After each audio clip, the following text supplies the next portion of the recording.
Hi everyone. In this video I'm going to show you some of the new vehicle enhancements to Fleetsoft version 11. So to start off with, I'll show you some of the new fields we have here.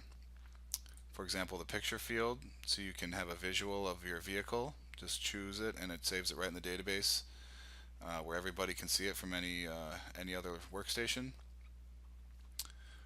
We also have a new record creation date down here.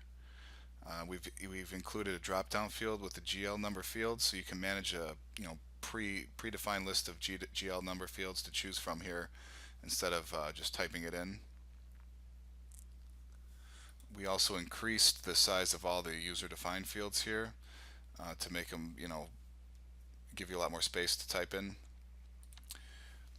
Meter readings, we changed the terminology here from month-end meters to just vehicle meter readings, and you have the option to put in a timestamp, meter 1, meter 2, and add a comment.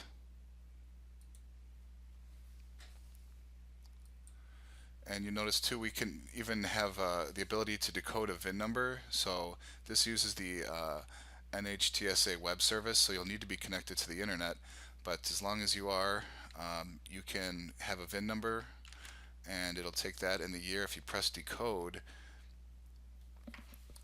it'll bring up the VIN decoder and it automatically decodes the VIN based on the year, and it'll give you messages here whether it's valid or not. For example, if I have the wrong one, it can detect it and show you which ones it thinks is wrong, where the errors are there. So once you have the right VIN number, if you hit apply, it'll take these characteristics it finds, and you can go ahead and update the fields here. So that's the VIN decoder. You can even add a new vehicle under this vehicle drop-down. You choose decode VIN, and if you want to add a new vehicle, you can just put in the VIN number and the year, and it'll decode the VIN for you, and you just click add vehicle, and now you're able to add a new vehicle record based on that VIN.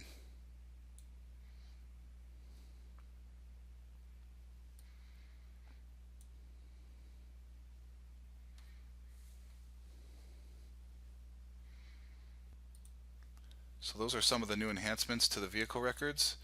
Stay tuned for more videos with new features in Fleetsoft version 11.